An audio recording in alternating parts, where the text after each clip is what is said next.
el día de hoy vamos a terminar esta serie de hechos. ¿Está bien? Entonces, Señor, gracias porque tú eres bueno. Gracias, Padre, porque tú estás con cada uno de nosotros. Yo te ruego que tú sigas hablando a nuestra alma, a nuestro corazón. Derrama de tu Santo Espíritu en nuestras vidas, Dios. Y, Padre, nos sentamos a tus pies, Dios. Te ruego que todo aquello que está en nuestro corazón, que no te agrada, Señor, te lo entregamos en este momento y abrimos nuestros ojos, nuestros oídos, nuestro corazón para recibir tu palabra, escuchar tu voz, Señor, y que produzca un fruto en nuestras vidas. Te lo pedimos y te damos gracias en el nombre de Cristo Jesús, y todos decimos amén. Gloria a Dios. Y vamos a continuar, como les decía, el día de hoy vamos a terminar el libro de Hechos. Bueno, no el libro, la serie. Yo creo hasta el otro año, si Dios nos da la indicación, estaremos estudiando otra vez Hechos, sí, pero ya en otros capítulos. Pero el día de hoy es el último mensaje que voy a dar en este año con respecto al libro de Hechos. Y hemos estado viendo desde el capítulo 1 al capítulo 7, la primera sección del libro de Hechos. La semana pasada terminamos el capítulo 8 del libro de Hechos. Y el día de hoy vamos a ver el capítulo 9. Sin embargo, yo le voy a pedir que abra en su Biblia el Salmo 139, por favor. Verso 11 y 12. Salmo 139, verso 11 y 12. Y antes de leerlo, le voy a pedir que le diga a la persona que está a su derecha o a su izquierda: aún la noche resplandecerá. Dígaselo con fe: aún la noche resplandecerá. Y así se titula el mensaje del día de hoy, ¿está bien? Entonces, vamos a Salmo 139, verso 11 y 12, y el verso 11 en la Reina Valera 1960 dice así: si dijere, ciertamente las tinieblas me encubrirán, aún la noche resplandecerá alrededor de mí. Aún las tinieblas no encubren de ti, y la noche resplandece como el día. Lo mismo te son las tinieblas que la luz. Y este es un texto que en lo particular me asombró mucho al estarlo meditando, al estar estudiando, preparando el mensaje el día de hoy. Porque cuando en nuestra vida hay oposición, cuando en nuestra vida hay aún tinieblas, cuando pareciera que estamos en la temporada más difícil de nuestras vidas, el Señor siempre hace algo para sorprendernos. El Señor siempre va a hacer algo para llamar tu atención, y no solo eso, sino para liberarte y sacarte de las tinieblas que aparentemente para ti son las más densas de tu vida. La otra vez platicando con mi suegro, y es algo que no he podido dejar de pensar. De hecho, ya lo aconsejé 2 veces. No sabemos si el día de hoy que estemos viviendo sea el mejor momento, la mejor temporada de nuestras vidas. Y a veces nos estamos quejando. Tal vez el día de mañana viene un momento, una temporada peor a tu vida. Y tú estás pensando que este momento que tú estás viviendo es el peor momento, es la peor temporada. Y si mañana, yo te digo en estos momentos que vas a vivir la peor temporada de tu vida, ¿cómo la enfrentarías?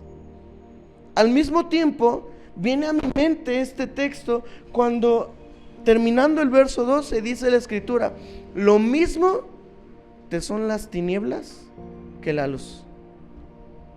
O sea, para Dios las tinieblas y la luz son lo mismo. Y yo sé que tú me puedes decir: ay, pero ¿cómo estás diciendo esto? Pues en primer lugar lo dice la Biblia, no yo. Y en segundo lugar, vamos a explorar lo que Dios nos está hablando de aquí en adelante, porque si tú te acuerdas, del capítulo 1 de Hechos al capítulo 7, lo único que pudimos ver es oposición. Venía oposición y te voy a hacer un breve recuento de la oposición, ¿está bien? Empezando con nuestro Señor Jesucristo. Jesús nació en un tiempo de oposición, en un tiempo de tinieblas, en un tiempo oscuro para el pueblo de Israel.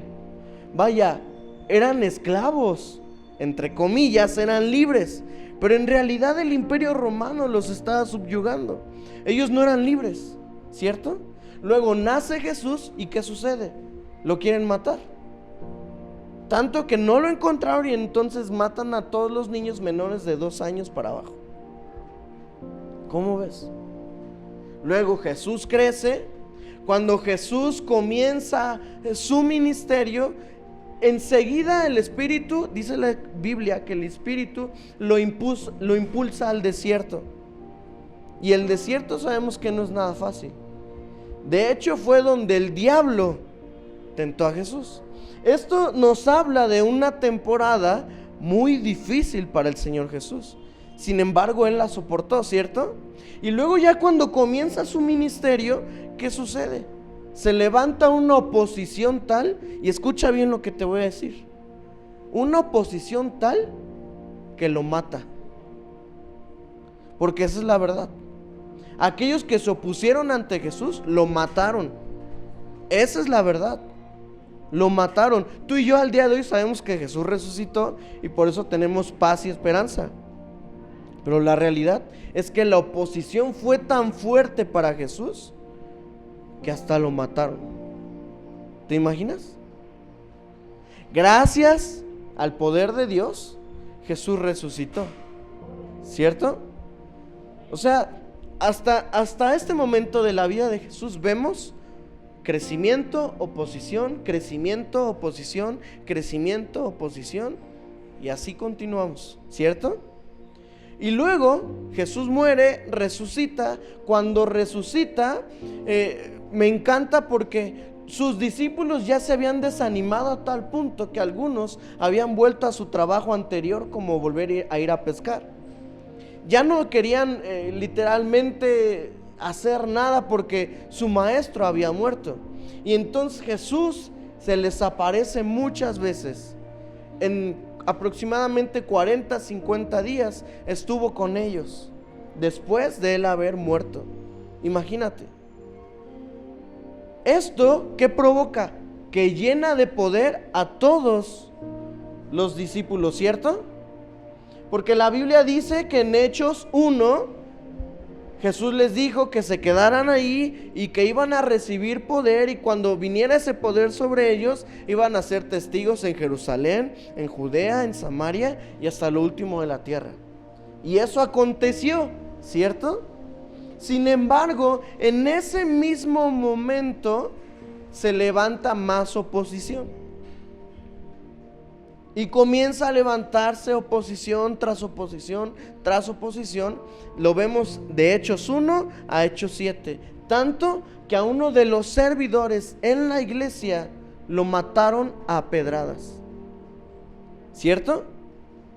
Pero vemos cómo desde el nacimiento de Jesús y hasta este punto donde estamos llegando, pareciera para la iglesia específicamente que cada temporada era la más oscura. Y es a lo que voy. Pareciera que la temporada que estaba viviendo la iglesia, en cada temporada, Jesús mismo, pareciera que no iban a salir adelante. Pareciera inclusive que estaban derrotados. Porque algo que provocó que mataran a Esteban a pedradas fue que la iglesia se dispersara. ¿Cierto? ¿Por qué se dispersaron? Porque tenían miedo.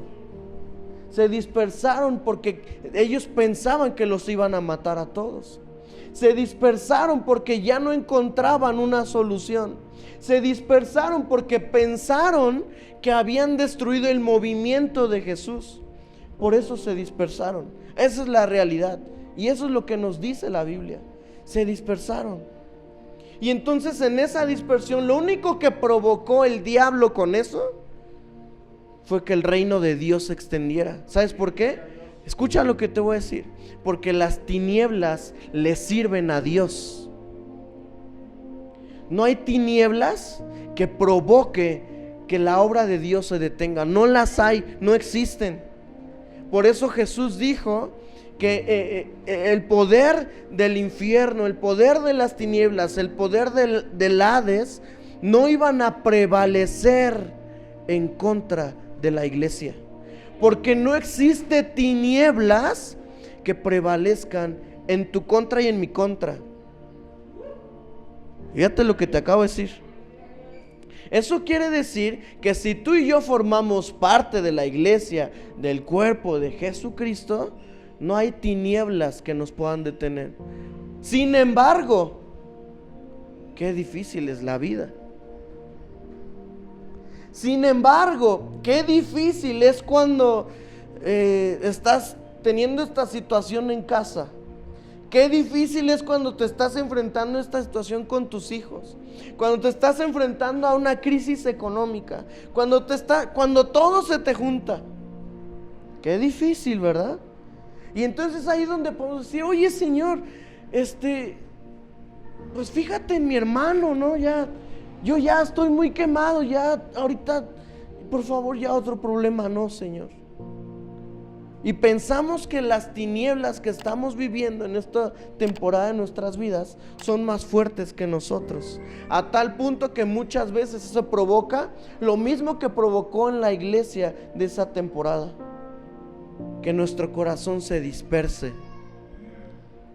Y un corazón disperso, Dios tiene que hacer algo, siempre va a hacer algo para capturar tu atención y para llamar tu atención. Si es necesario que Él tenga que resucitar para demostrarte que no está perdido nada, lo va a hacer. Y si es necesario usar la oposición para bendecirte, lo va a hacer. Y eso fue lo que usó y lo que sucedió en Hechos 9. Todo mundo pensaba que todo estaba perdido. Sin embargo, no fue así. Y quiero que me acompañen a unas citas. En las pantallas me van a ayudar en la nueva traducción viviente. Y vamos a ver primero Isaías 45, verso 4 al 7. Isaías 45, verso 4 al 7. Y la escritura dice así.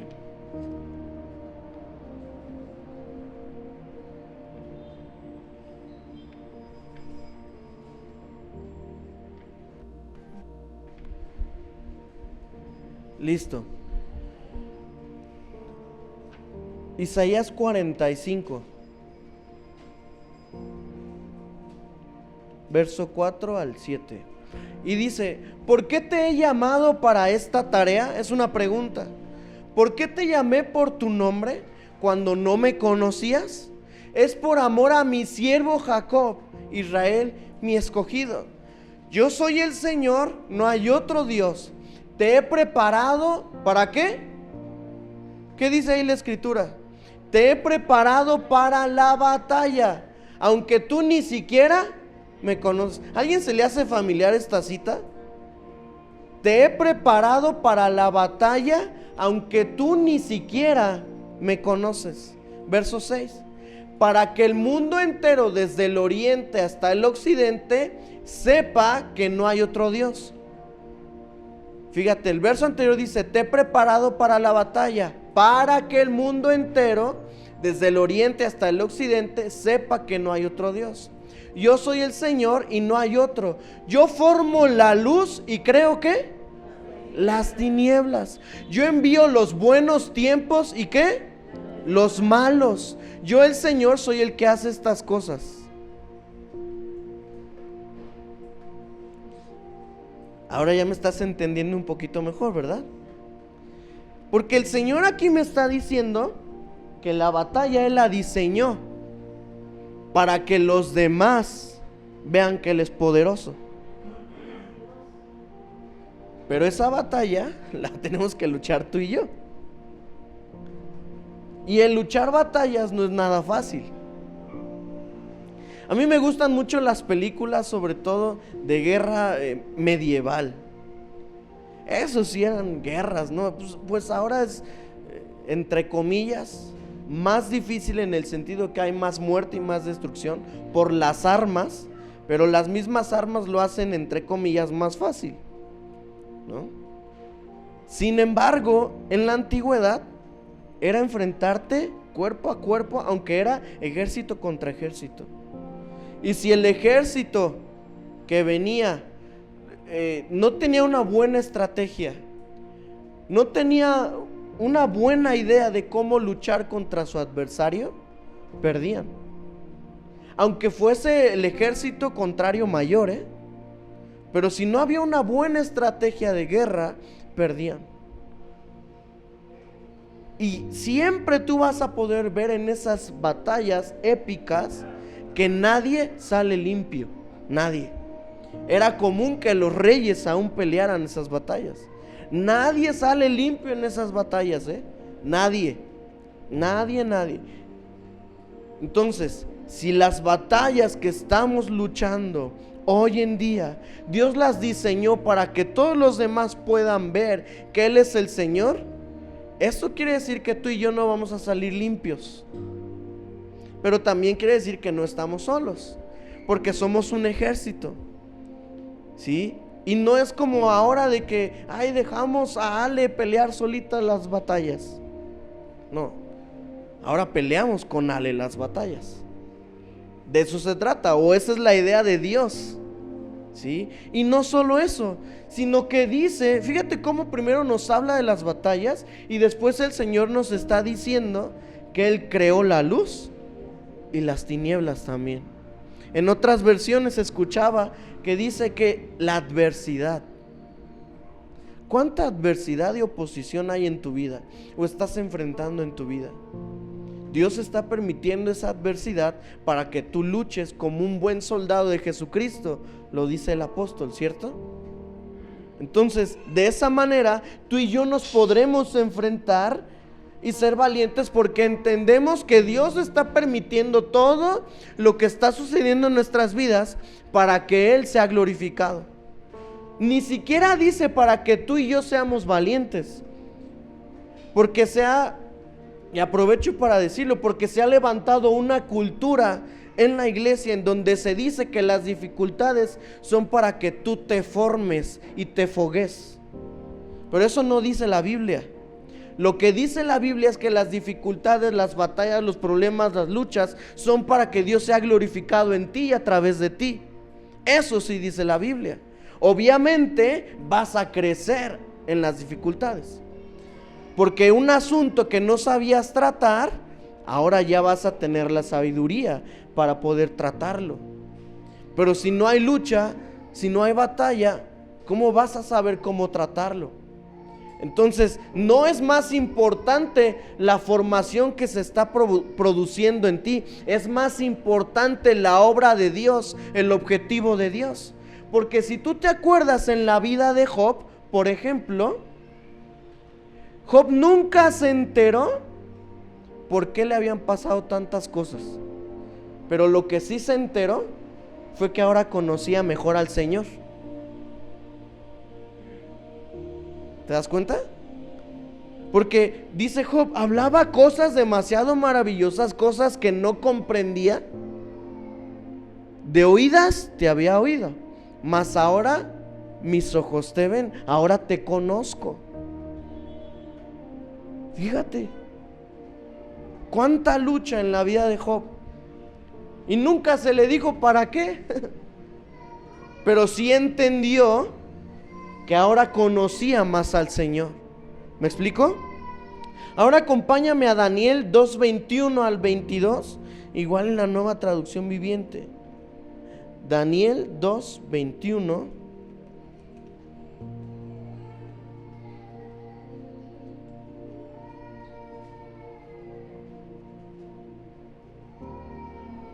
Y la escritura dice así: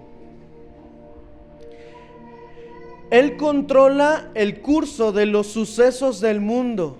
Él quita reyes y pone otros reyes. Él da sabiduría a los sabios y conocimiento a los estudiosos. Y fíjate el verso 22. Él revela cosas profundas y misteriosas y conoce lo que se oculta ¿en dónde? Aunque Él está rodeado ¿de qué? Fíjate, repito esa última frase. Conoce lo que se oculta en la oscuridad, aunque Él está rodeado de luz. Ah, qué glorioso es eso. Porque si alguien sabe lo que está sucediendo en tu vida, es Dios. Si alguien sabe lo que está sucediendo en tus tinieblas más profundas, es Dios. Si alguien entiende, comprende y aún sabe el para qué y aún el por qué, que tú y yo seguramente nunca nos vamos a enterar el por qué, pero sí el para qué.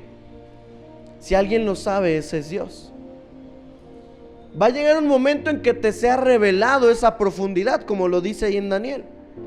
Entre tanto, en esas tinieblas tan densas que son para ti, dice la Escritura que Dios está rodeado de luz.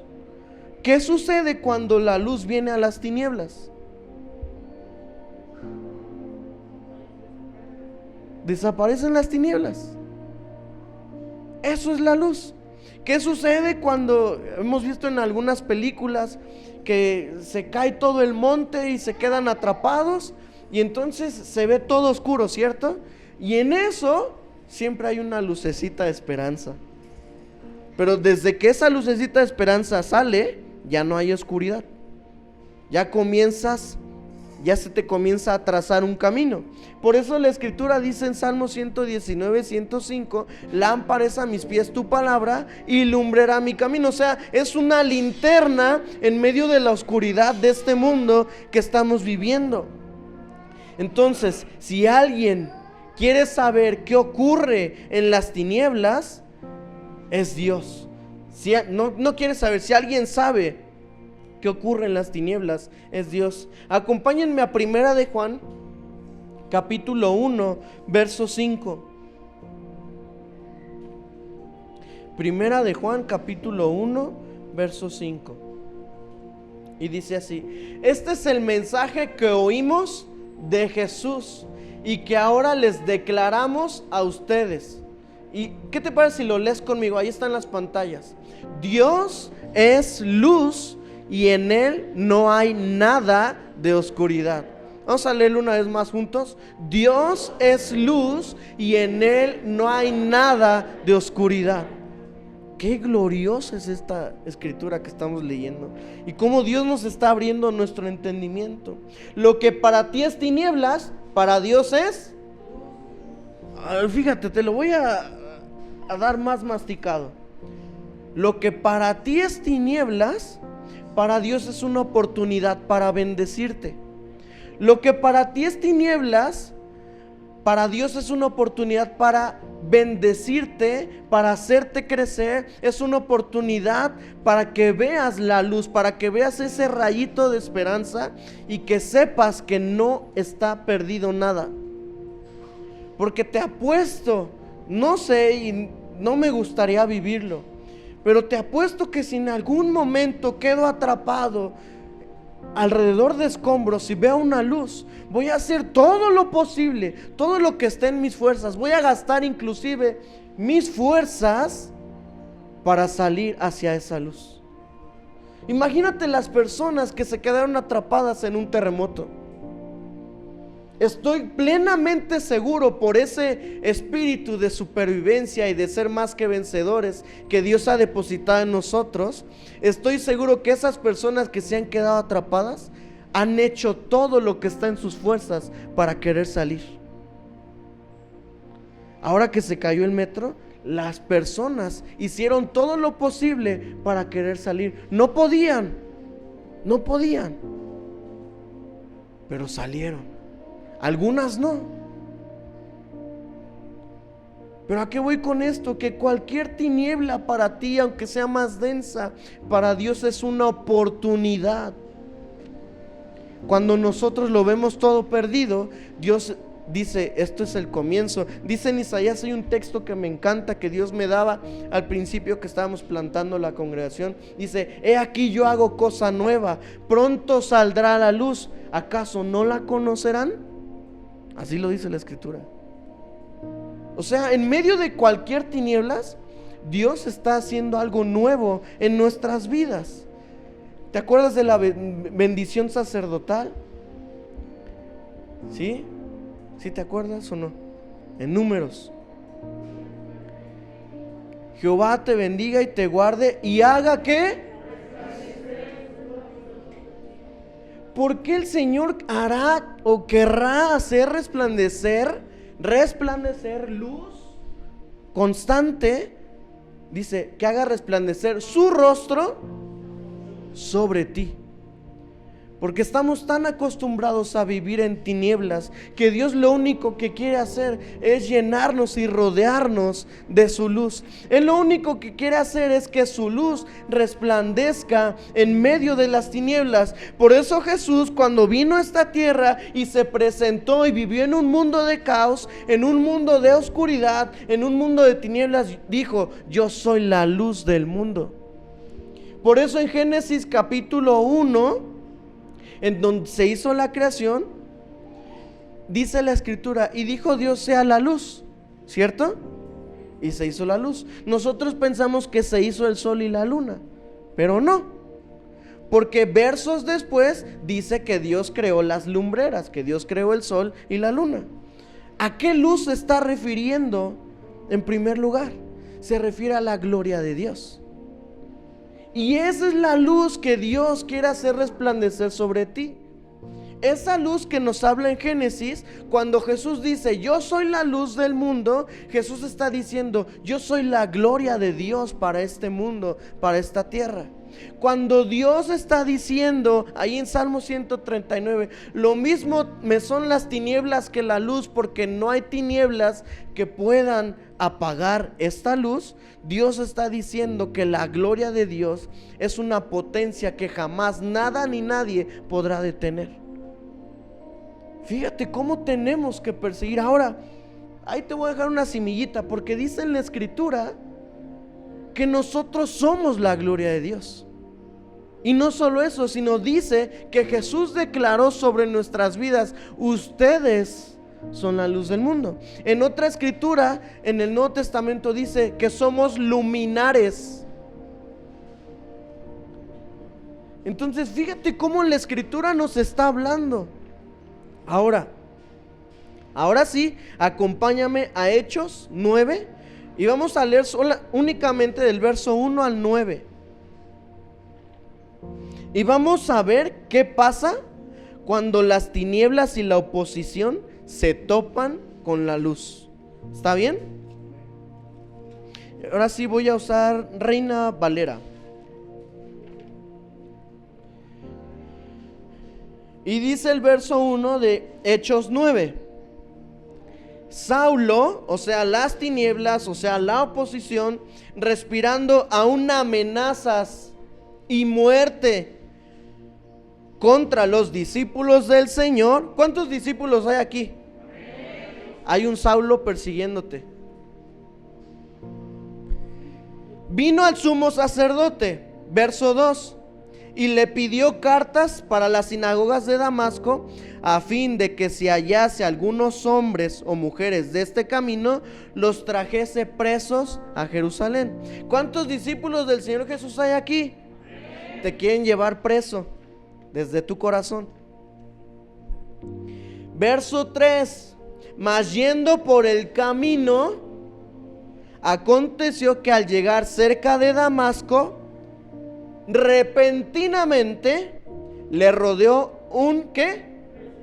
Resplandor de luz del cielo.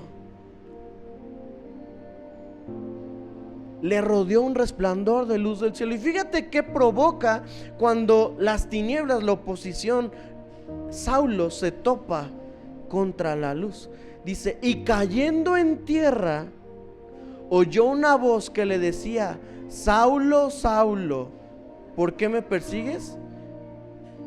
Dios conocía el nombre de la oposición, ¿cierto? Dios conoce el nombre de tu oposición. ¿Por qué me persigues? Él dijo: ¿quién eres, Señor? Y le dijo: yo soy Jesús a quien tú persigues. Dura cosa te es dar coces contra el aguijón. Él, temblando y temeroso, dijo: Señor, ¿qué quieres que yo haga? Y el Señor le dijo: levántate y entra en la ciudad y se te dirá lo que debes hacer. Y los hombres que iban con Saulo se pararon como atónitos, oyendo a la verdad la voz, mas sin ver a nadie. Entonces Saulo se levantó de tierra y abriendo los ojos, ¿qué? Así que llevándole por la mano, le metieron a Damasco, donde estuvo 3 días sin ver y no comió ni bebió. Eso es lo que Dios va a hacer con tu oposición, con mi oposición, con la oposición de la iglesia. Habrá un día en el que todo ojo le verá, toda rodilla se doblará y toda lengua confesará que Jesucristo es el Señor, para la gloria de Dios Padre. ¿Qué quiere decir eso? Quiere decir que todas las tinieblas se van a acabar un día. Quiere decir que un día podremos estar en ese lugar donde no habrá ni más llanto, ni más tristeza, ni más dolor. En donde dice la escritura en Apocalipsis que esa ciudad donde tú y yo vamos a vivir, dice que no tiene necesidad de luz, porque la luz de Dios alumbra toda la ciudad. ¿Te das cuenta? Entonces esas tinieblas, nos decían hace unos días, tienen fecha de caducidad. Tienen fecha de caducidad. Pero qué difícil es esperar en medio de tantas tinieblas. Qué difícil es cuando no hayas consuelo, aunque el consolador está a tu lado. Qué difícil es cuando las cosas no marchan bien. Qué difícil es cuando se está perdiendo la esperanza.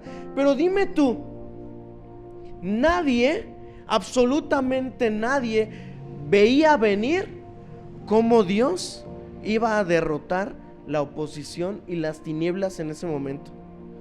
Recuerda que todos se habían dispersado por temor, por tristeza en su corazón. Ya todos lo veían perdido. Y entonces, como no había tantas redes sociales, había cartas y en fin, eran otros medios. Cuando Saulo comenzó a predicar el evangelio, unos comenzaron a decir: no, yo no le creo, ese nos está engañando. Esa era una oposición tan fuerte que nosotros no podíamos con ella, que yo no creo que venga en son de paz. Y sabes, la Biblia dice que todos los discípulos le hicieron el feo. Eso dice la escritura. Bueno, no así, pero ¿sí? Inclusive, solo te voy a dar unos datos. En Hechos 9:3, él narró lo que acabamos de leer, que se topó con esa luz. En Hechos 22:6, él volvió a narrar que se topó con esa luz. En Hechos 26:12 y 13, volvió a narrar que se topó con esa luz. Pero en Primera de Corintios, ese sí lo vamos a leer, Primera de Corintios 15:8, ahí me salta cómo el apóstol Pablo ahora lo está diciendo. Y fíjate cómo dice la escritura. Primera de Corintios 15:8.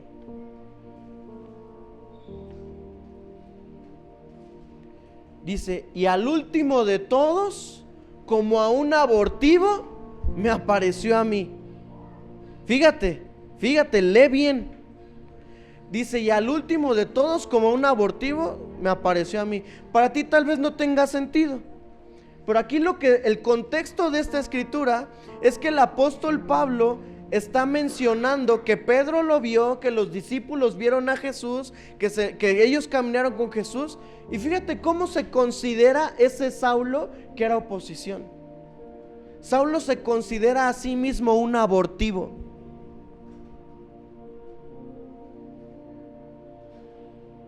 Pero en realidad Dios lo veía así. Dios, ¿cómo que lo veía? Dios lo veía como luz en medio de las tinieblas. Dios va a ocupar las tinieblas más densas de nuestras vidas para cambiarlas a luz.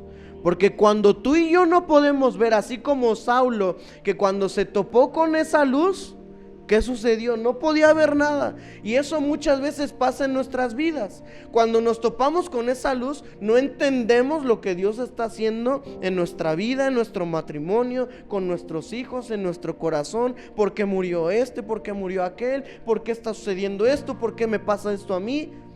No comprendemos. Pero ¿qué tal cuando pasan los 3 días de que Jesús murió? Cuando pasan los 3 días de que Pablo ahora puede ver. Siempre hay una resurrección que trae la gloria de Dios a la tierra. ¿Me explico? ¿Qué pasa cuando ese Jonás pasan esos 3 días? Así lo enseñó Jesús. Entonces, nadie veía venir. Fíjate, ni siquiera el apóstol Juan. El apóstol Juan fue la persona que ha tenido más revelación desde siempre. ¿Sí? Y al día de hoy yo no he escuchado ni he conocido a una persona que tenga más revelación que el apóstol Juan. Simplemente, ¿por qué te digo esto? Porque él le fue revelado el Apocalipsis, por ejemplo. Pero ni siquiera él, con la revelación que cargaba de Dios, pudo ver que en medio de esas tinieblas tan densas, ese Saulo iba a ser ocupado para ser la luz del mundo. Ese Saulo le predicó un macedonio. ¿Se acuerdan? Ese macedonio es Europa. Europa, ahí está Inglaterra. Peregrinos de Inglaterra vinieron a América a predicar la palabra de Dios. Y gracias a esos misioneros que vinieron de Estados Unidos a México, ahora tú y yo conocemos la Escritura. Dime si Dios no lo usó para hacer luz. ¿Qué te parece si oramos y le decimos: Señor, no comprendo las tinieblas que estoy viviendo en este momento, pero lo que sí sé es que tú eres la luz del mundo? ¿Está bien? Señor, en estos momentos te damos gracias porque tú eres fiel, Señor. Gracias, Padre, porque ante ti no hay oscuridad, Señor, que pueda ganar, Señor. Ante ti no hay tinieblas, Dios, que puedan salir vencedoras, Dios. En estos momentos, Dios, te decimos una vez más que queremos, Padre, cimentar nuestra vida en ti. Que queremos, Padre, que tú seas esa luz para cada uno de nosotros. Anhelamos y necesitamos de tu unción, de tu poder, de tu fuerza, Señor, en cada uno de nosotros, Dios. Yo no sé por las tinieblas que esté viviendo mi hermano o mi hermana, o la persona que va a ver esta predicación, Señor, este mensaje de tu palabra, pero lo que sí sé es que tú eres la luz del mundo y que ante ti no hay tinieblas que puedan detener u opacar esa luz, Señor. No hay nada que pueda opacar tu luz. Tú eres la luz del mundo, Señor. Alúmbranos a todos y cada uno de los que estamos aquí, Señor.